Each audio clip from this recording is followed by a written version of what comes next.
Muchas gracias por esa amable presentación. Yo voy a hablar en inglés, no porque no pueda hablar español. No hablo español ni inglés demasiado bien, ninguno de los dos. El problema no es que hubiera tenido malos maestros en cualquiera de los dos idiomas. El problema es que yo me crié en Nueva York, donde hablamos todos los idiomas del mundo muy mal. De manera que hablaré en inglés, va a haber traducción simultánea y yo voy a intentar muy fuertemente no dejar que salga mi acento neoyorquino. Eso es algo con lo que he tenido que trabajar los últimos 25 años como profesor en Stanford. Me he dado cuenta que después de enseñar allá 2 años que ningún estudiante realmente había entendido nada de lo que yo hubiera dicho. Esperemos que hoy lo haga mejor que en mis primeros 2 años enseñando en Stanford. Estoy encantado de estar aquí, halagado de recibir su invitación y espero oír sus comentarios y sus preguntas. Quiero dejar tiempo al final de la ponencia para hacer para preguntas y algo de comentario. Antes de entrar a los detalles, quiero aclarar que todo lo que les voy a decir hoy viene de un trabajo que se ha hecho con unos economistas muy distinguidos que quiero citar para que ustedes entiendan que todo razonable que yo diga lo deben atribuir a estos caballeros y cualquier cosa poco razonable me la deben atribuir a mí. Entonces aquí estoy con Noel Marr y Armando Razo, La política de los derechos de propiedad, un libro que hice hace varios años con Douglas North y Barry Weingast, el de Instituciones Políticas y Desarrollo Financiero, y un libro especialmente que estoy terminando con Charlie Calomiris de la Universidad de Columbia, que se llama Frágil por diseño, las crisis bancarias, la escasez de crédito y los negocios políticos, que va a salir de la prensa de la Universidad de Princeton después de este año. Por favor, compren mi libro para que no sea mi mamá la única que compre un ejemplar. Vamos a empezar con unos datos. El primer dato que les quiero dar es que las crisis financieras son endémicas. Estos son datos sobre las crisis bancarias sistémicas, crisis que exigieron más de 1% de PIB para resolverse desde 1970, mirando todo el planeta y sin contar los países comunistas y antiguos países comunistas que eran muy propensos a las crisis, pues los datos nos indicarían más crisis si miramos eso, y excluyendo países tan pobres que no tienen sistemas bancarios. O sea, el sistema bancario de Burundi no está aquí porque no hay bancos. Y yo pensé que eso era gracioso. Bueno, estos son 124 países y se darán cuenta que solamente la tercera parte del mundo se ha escapado de una crisis bancaria sistémica en los últimos 40 años. El 17% del mundo tuvo 2 o más crisis. La mitad del mundo tuvo una crisis. Digamos que las 2/3 partes de los sistemas bancarios del mundo en los últimos 40 años atravesaron una crisis bancaria sistémica. De manera que estas crisis no son eventos inusuales. No son cosas que ocurran rara vez. En el periodo de posguerra han ocurrido bastante frecuentemente. El segundo punto que quiero hacer es que la escasez de crédito tampoco es una cosa que se distribuye al azar. Estos son datos para los mismos 124 países de la base de datos del Banco Mundial, agrupando países por clasificaciones de ingreso del Banco Mundial. Entonces aquí tenemos crédito bancario como porcentaje de PIB y ingresos países del mundo en el eje X, países de bajo ingreso medio,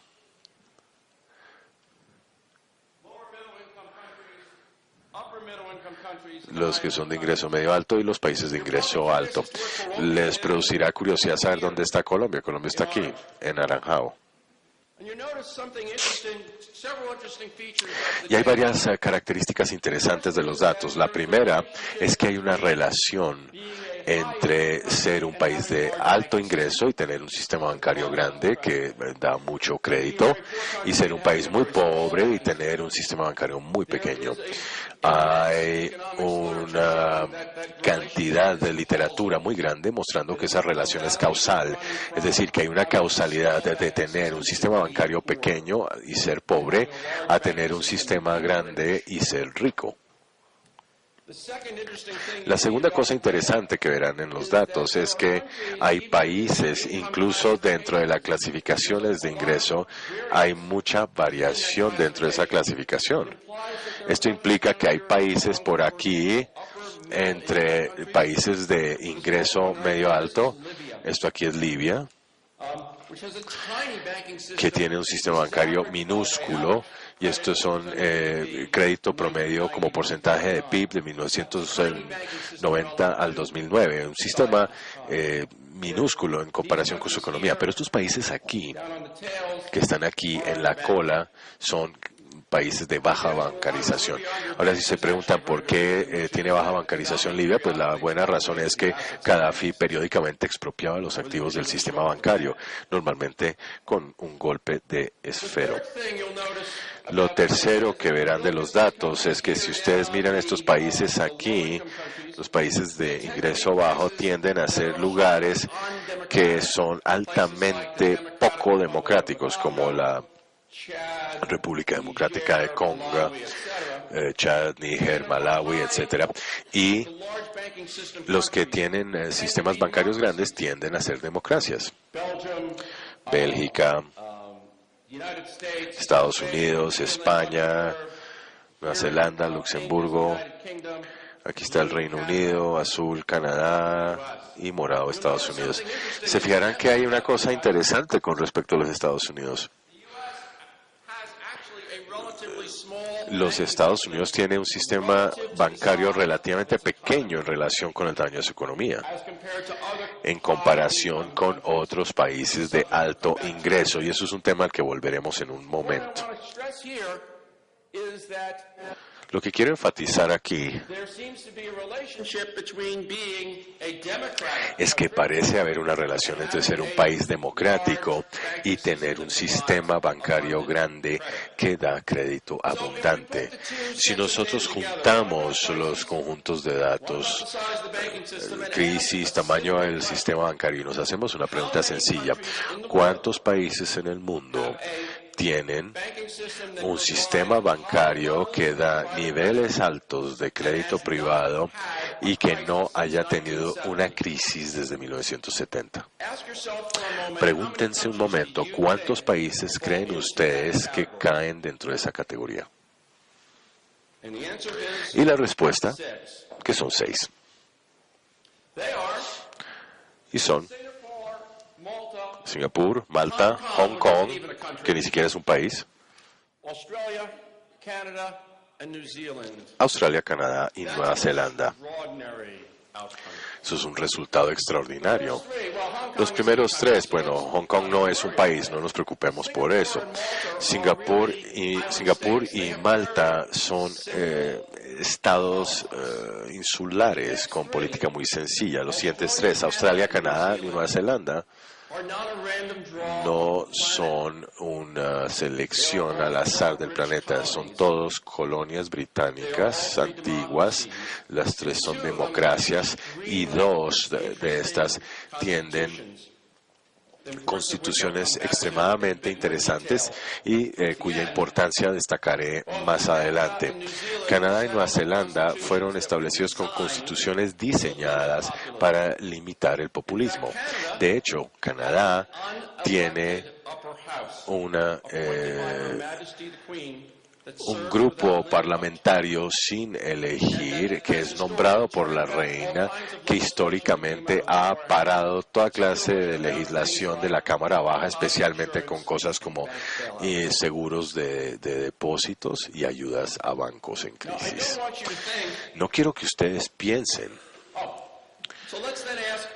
Entonces, preguntémonos cuántos países de alta crisis y bajo crédito hay y qué tienen en común. Si nosotros definimos un país de alta crisis como un país que haya tenido dos crisis desde 1970 y crédito muy bajo como una desviación estándar por debajo de la media del promedio, verán que los sitios más propensos a crisis, países de bajo crédito, son dos sitios que tienen muy poca democracia, que son Chad y la República Democrática del Congo. Si definimos crédito bajo como algo que es por debajo de la media en crédito privado y tenemos dos crisis como definición, veremos que no tenemos una selección aleatoria. Tenemos Argentina, que siempre ha estado en crisis en todos los sentidos, Bolivia, Brasil, Camerún, la República Africana Central, Colombia, Costa Rica, Ecuador, Kenia, México, Nigeria, Filipinas, Turquía y Uruguay.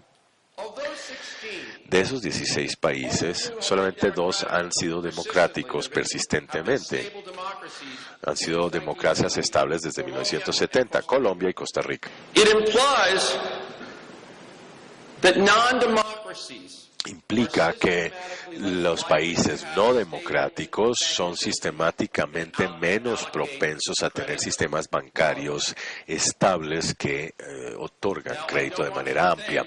Ahora, no quiero que piensen, sin embargo, que ser democrático es alguna bala de plata, de alguna manera, para tener un sistema bancario estable.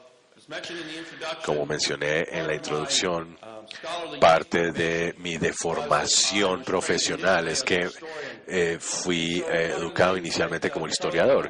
Una de las cosas que Charlie Calomiris y yo hicimos en nuestro libro es preguntarnos cuántas crisis bancarias sistémicas ha habido en los Estados Unidos y en Canadá desde 1840. Y me alegra reportar que los Estados Unidos, el ganador, hemos tenido 12, Canadá 0. Los Estados Unidos han tenido, de hecho, uno de los sistemas bancarios más propensos a la crisis en todo el planeta a lo largo de su larga historia.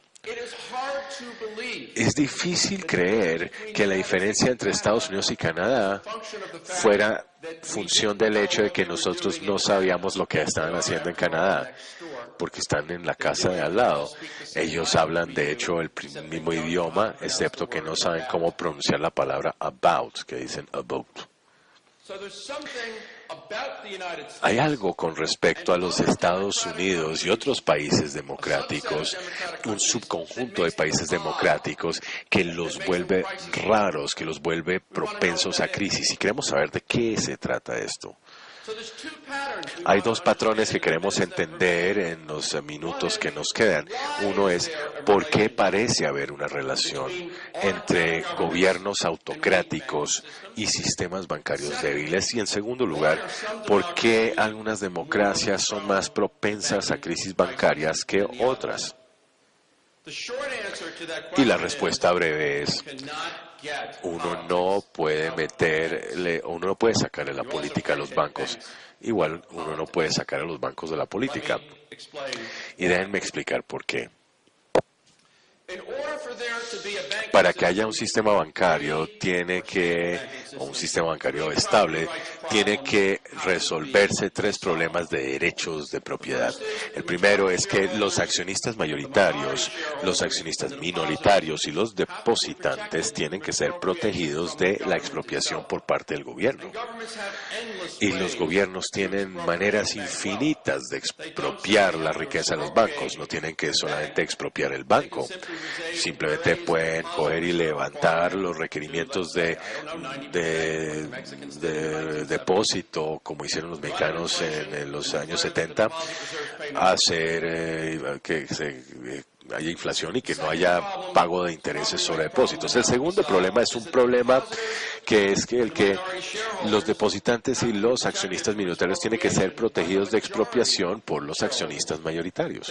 Es decir, los accionistas mayoritarios pueden entrarse al banco y pueden hacer un fraude contra los minoritarios y los depositantes. El tercer problema es que los accionistas mayoritarios, los depositantes y los accionistas minoritarios deben ser protegidos de expropiación por parte de deudores. Es decir, tienen que ser protegidos de la posibilidad de que los deudores saquen préstamos y después incumplan.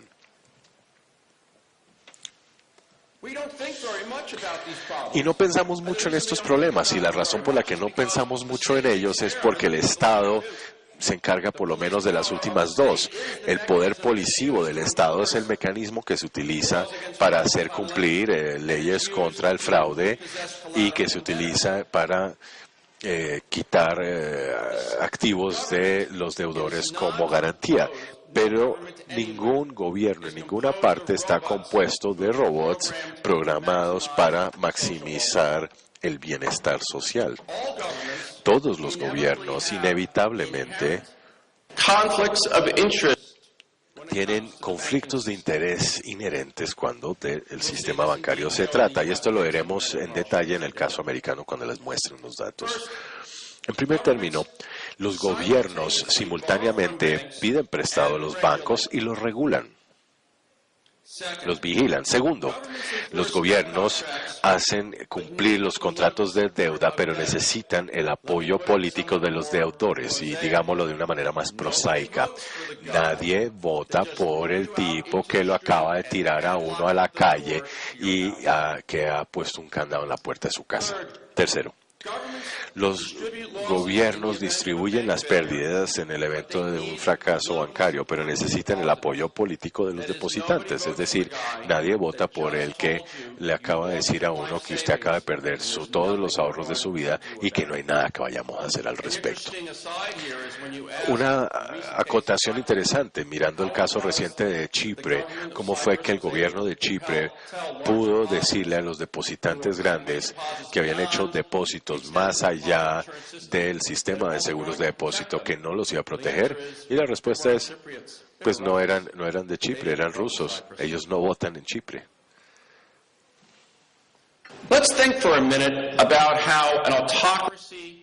Pensemos cómo hace un gobierno autocrático para resolver estos tres problemas de derechos de propiedad. Si uno es un banquero en un país en el que el gobierno puede expropiar con nada, sería uno muy tonto invertir su capital en un banco, a menos que el gobierno limitara la entrada para que usted fuera el único banco, para que su tasa de retorno fuera suficientemente alta para compensarle por la probabilidad de que en algún momento lo expropien. En segundo término, esto significa que va a haber un nivel muy bajo de competencia entre los bancos, que quiere decir que no van a tener incentivos muy fuertes para buscar nuevos clientes que tomen préstamos. ¿Para qué? Cuando uno no está compitiendo muy fuertemente. Tercero, el hecho de que uno haya generado un banco poderoso, uno o dos bancos grandes, poderosos, que obviamente están embebidos en el gobierno porque han recibido su mandato del gobierno, significa que los depositantes deben sentirse muy nerviosos.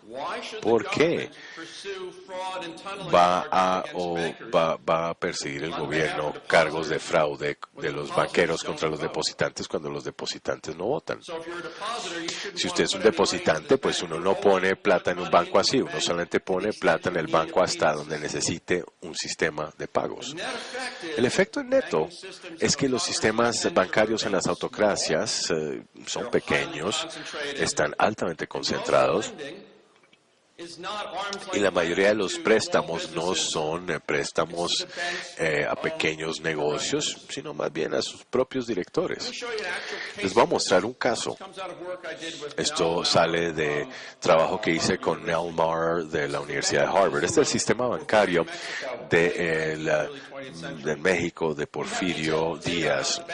Tenemos datos detallados de los bancos porque fueron expropiados por el gobierno durante la Revolución Mexicana y todos los registros terminaron en los archivos nacionales. Tenemos las actas de las reuniones de juntas de...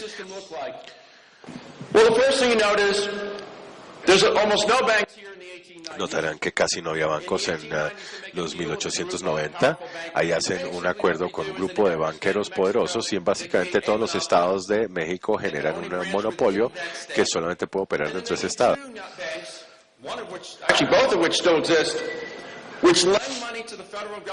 Después tienen dos bancos que prestan al gobierno federal, que les permite tener sucursales y ser banqueros del el gobierno. Uno es el Banco Nacional de México y que ya no existe. Entonces no hay muchos bancos. Los activos de los bancos crecen porque los accionistas de estos bancos se dan cuenta que tienen como un negocio cerradito donde la competencia va a ser limitada. En ningún mercado había más de 3 bancos. Y los ahorradores pues no depositan mucha plata en el sistema bancario. Los depósitos como porcentaje de activos nunca pasan del 16%. ¿Para qué depositar en un sistema bancario cuando uno sabe que la probabilidad es que le van a expropiar los dueños del banco? ¿A quién le prestan los dueños del banco? A la estructura competitiva, pues muy poco competitiva. 2 bancos que se toman la mitad de la participación del banco. Banamex en rojo, Banco de Londres y México, que ahora es Santander Serfín, y por supuesto Banamex es ahora Banamex Citibank. Tienen más o menos la mitad del mercado.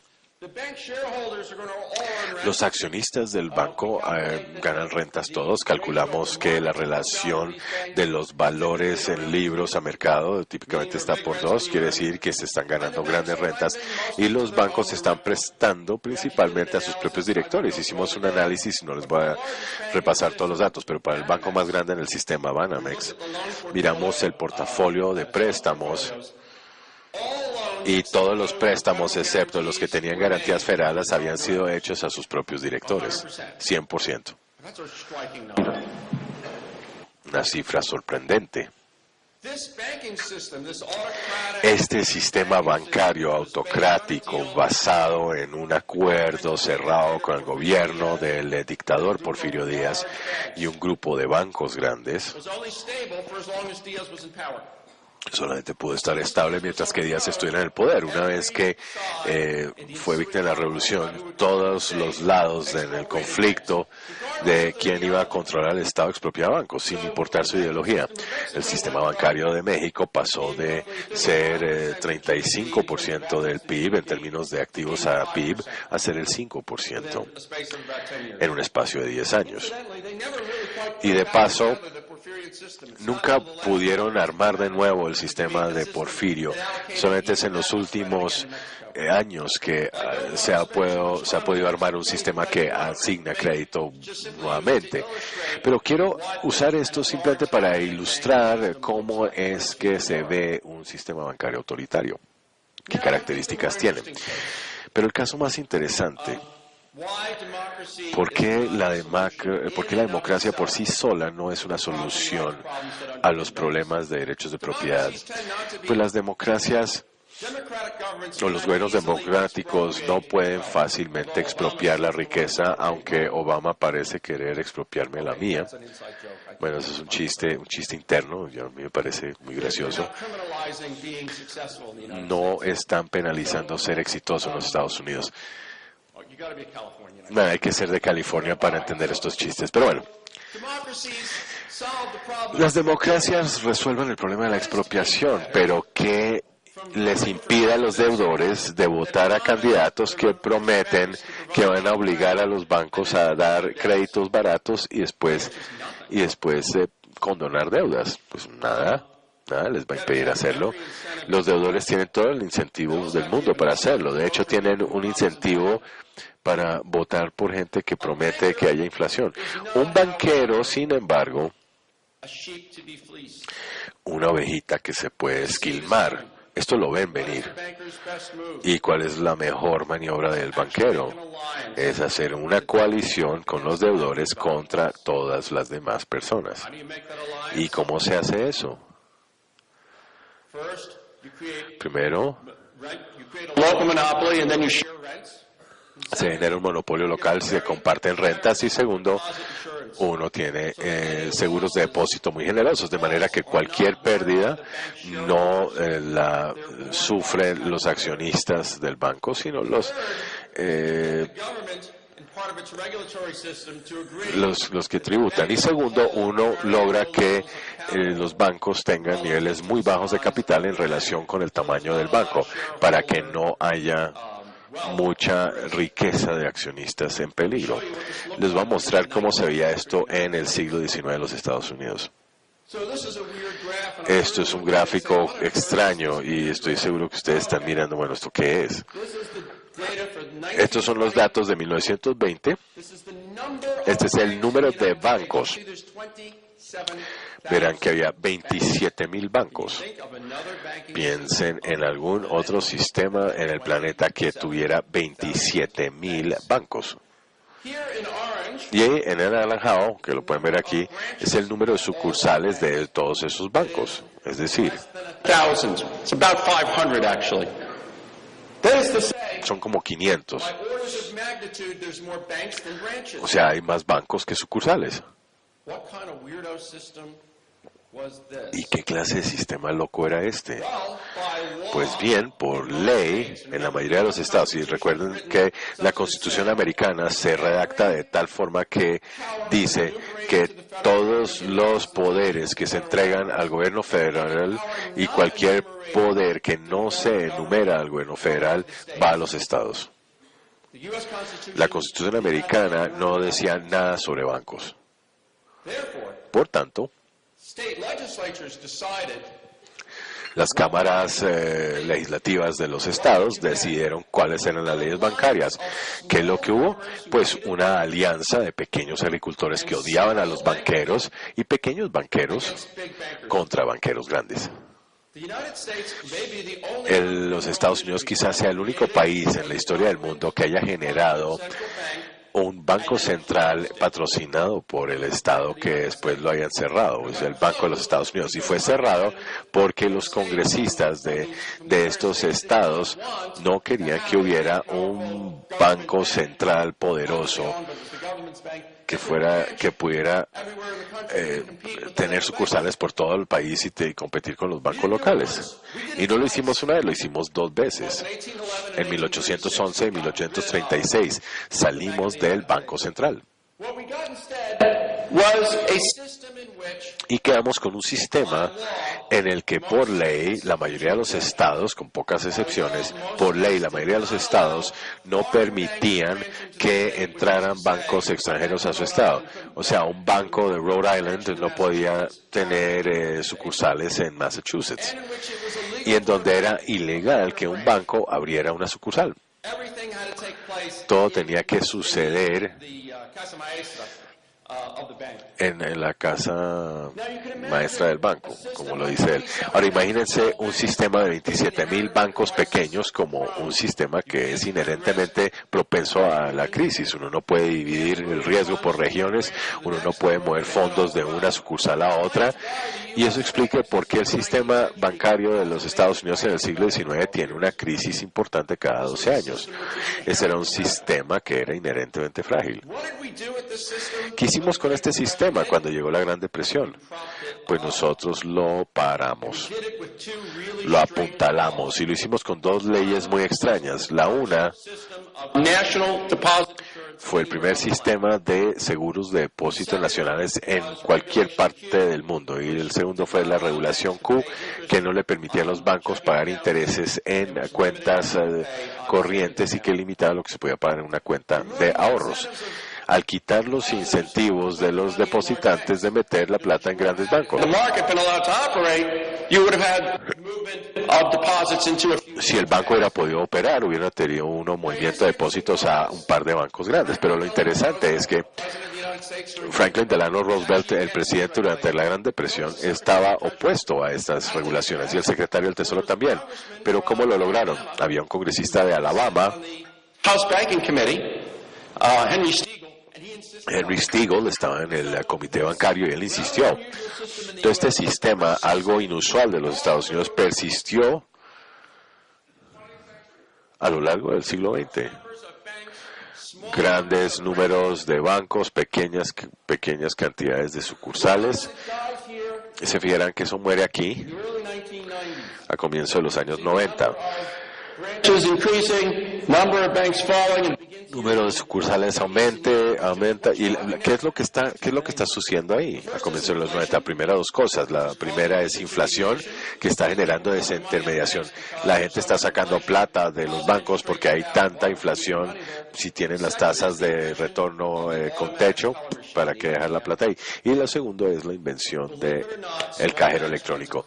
Crean o no que los pequeños bancos se fueron a las cortes a bloquear la introducción de los cajeros automáticos. Finalmente, en 1985, la Corte Suprema dijo que un cajero electrónico no era una sucursal y por tanto no violaba la ley y por tanto Bank of America podría abrir cajeros electrónicos donde quisiera en el estado de California.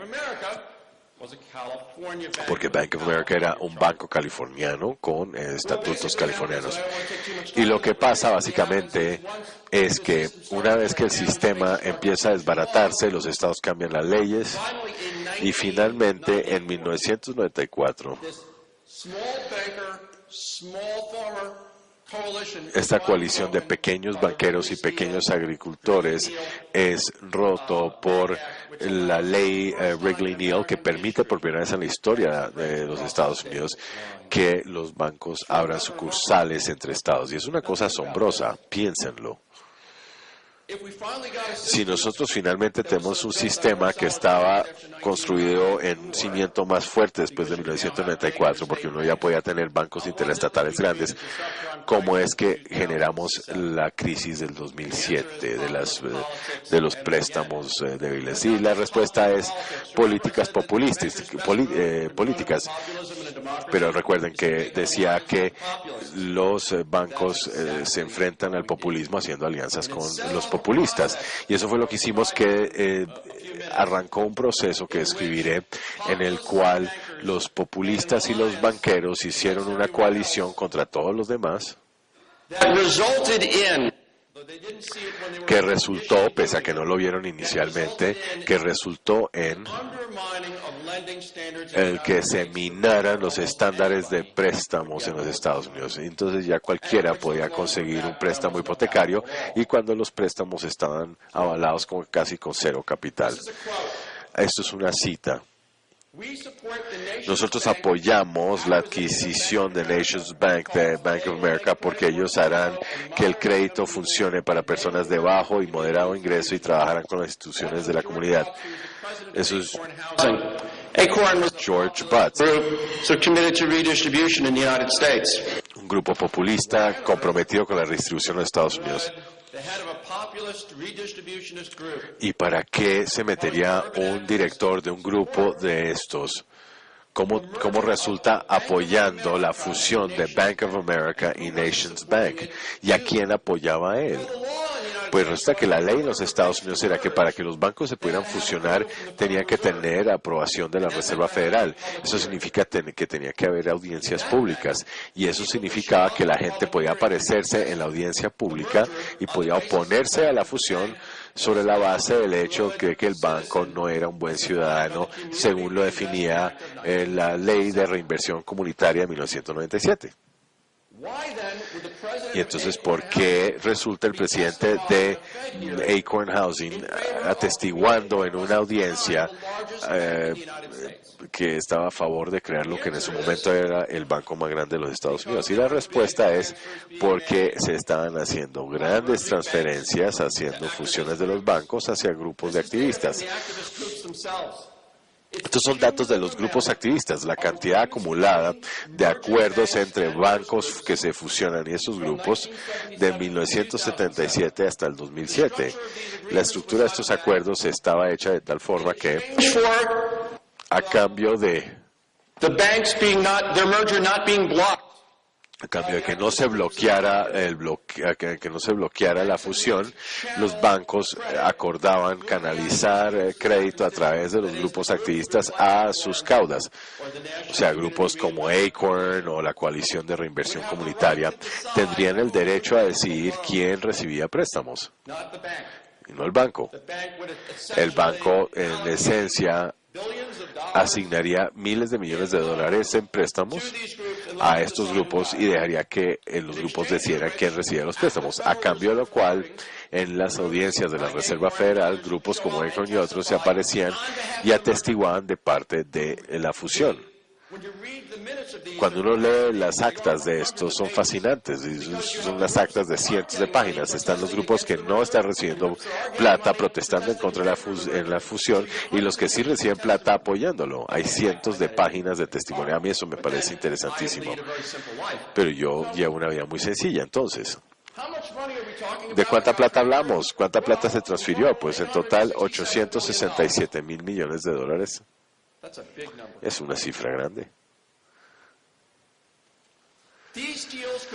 Pero estos negocios solo funcionaban si los bancos no tenían que llevar esos préstamos en sus portafolios. Ellos no querían hacer préstamos así. Los bancos y los grupos de activistas presionaron al Congreso para exigir que Fannie Mae y Freddie Mac que compraran estos préstamos de bajo retorno.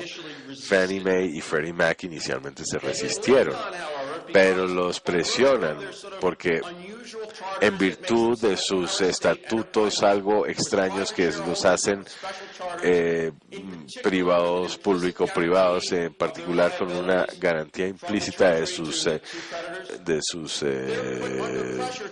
deudores acreedores, resultan presionados a comprar más y más préstamos de estos. De hecho, la administración de Clinton a comienzos de 1993 empieza a aplicar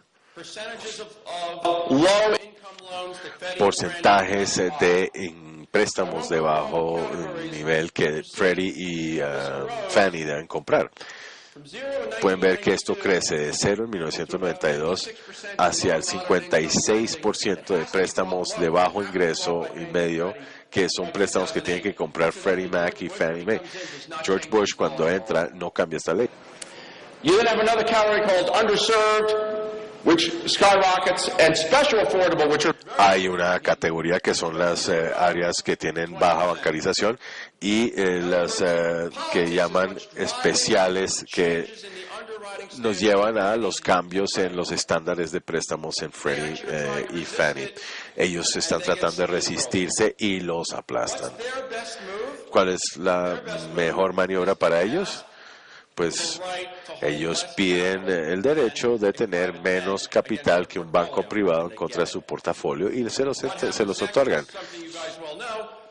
Lo que pasa enseguida es que ustedes lo saben, Fannie y Freddie compran estos préstamos, hacen titularización, las devuelven a los bancos, pero ahora como títulos que tienen menos capital que el préstamo inicial, porque es un título y no un préstamo en el portafolio. La política generó un incentivo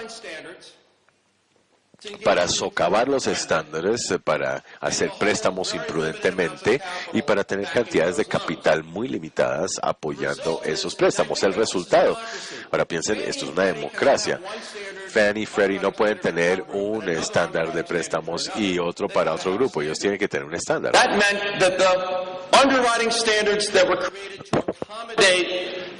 Eso significa que los estándares que acomodaban las exigencias políticas tenían que aplicarle a todo el mundo, de manera que toda la población entró a disfrutar. Para el año 2007,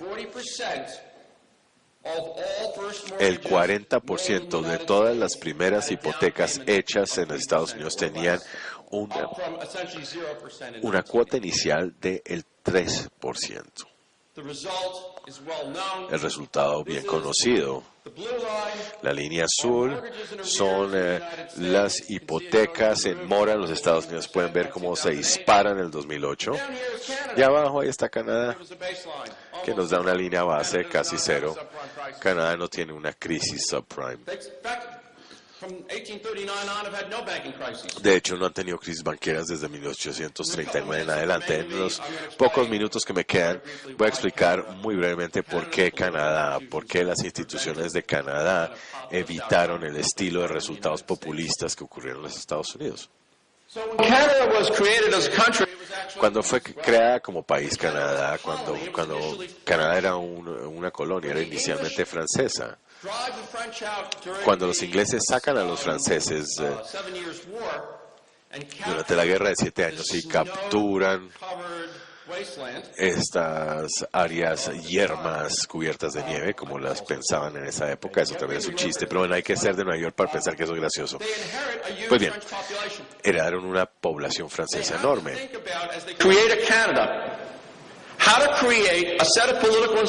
Creando Canadá tenían que pensar en cómo generar instituciones políticas que fueran simultáneamente democráticas y que evitaran que los franceses dominaran la política. Y tenían un gran problema. Y el problema es que las tierras productivas de Canadá están aquí en el interior, que es donde se afincaron los ingleses. Los franceses están acá. Para poder llevar a producción algo aquí, llevado al mar hasta Inglaterra, bueno, tiene que subir por el río San Lorenzo. Y el río San Lorenzo pasa por Montreal. De hecho, Montreal existe porque hay unos rápidos en el río San Lorenzo enfrente de Montreal, que se llaman los rápidos Lachine. Y eso significa que uno tiene que construir canales alrededor de los rápidos y los franceses no quieren hacerlo. Los británicos se sienten frustrados por esta como que esta cosa que los franceses tienen a la colonia del cuello y se dan cuenta que no pueden romper eso. Esta parte de Canadá se va a volver parte de los Estados Unidos. Estados Unidos quiere tomársela y hay mucha simpatía porque están frustrados por los franceses. ¿Y cuál es la solución? Cuando crean a Canadá como país en 1800 es el opuesto a la Constitución americana. Van a tener una cámara baja elegida. Segundo, van a tener una cámara alta no elegida. Es un Senado que es nombrado por la reina y sistemáticamente van a proporcionar el Senado de manera que Quebec tenga menos representación en comparación con su población. Entonces, sitios como Manitoba les están dando senadores, sitios como Newfoundland, ellos reciben senadores, Nova Scotia tiene senadores, New Brunswick tiene senadores, Alberta tiene senadores, Quebec tiene senadores, pero están vencidos en números. Lo segundo que hacen es decir que cualquier legislación que no esté especificada en la Constitución va por defecto al gobierno central y no a las provincias. Y la tercera cosa que hacen es decir, la banca en particular está bajo la vigilancia del gobierno central. Eso quiere decir que cualquier legislación canadiense tiene que pasar por las dos cámaras, una de las cuales no es elegida y ambas dominadas por intereses en Montreal y en Toronto. ¿Cuál es el sistema bancario que tienen? Pues en primer lugar, tienen desde el comienzo sucursales en todo el país, desde 1870 en adelante, o 1817 en adelante. Canadá siempre ha sido un país de grandes bancos con pocas sucursales. A comienzos del siglo XX hay intentos por parte de pequeños agricultores en el lejano oeste de Canadá para crear bancos como los Estados Unidos y eso lo impide el Senado canadiense. La tercera es resistencia a los seguros de depósito. Canadá no va hacia el seguro de depósito hasta los años 60 e incluso en ese momento es bastante limitado. Y la cuarta cosa que tienen es que esto es una democracia. Esto no es el México de Porfirio. Entonces, desde el comienzo, los derechos, las leyes canadienses están escritas de tal manera que todos los documentos de los bancos se tienen que rehacer cada 5 años. Cada 5 años los bancos miran toda la legislación de los bancos y revisan todos los documentos de constitución de los bancos. Eso permite que la sociedad frene lo que potencialmente podría volverse cartel. La evidencia es que aunque Canadá solamente tiene 5 grandes bancos, no operan como un cartel, compiten muy intensamente en contra de los unos de los otros porque les preocupa la reacción de los votantes contra un sistema bancario que funcione como un cartel. What's the bottom line? Pero al fin de cuentas, ¿a qué llegamos? Pues espero haberles podido mostrar que no hay forma de retirar la política de las regulaciones bancarias.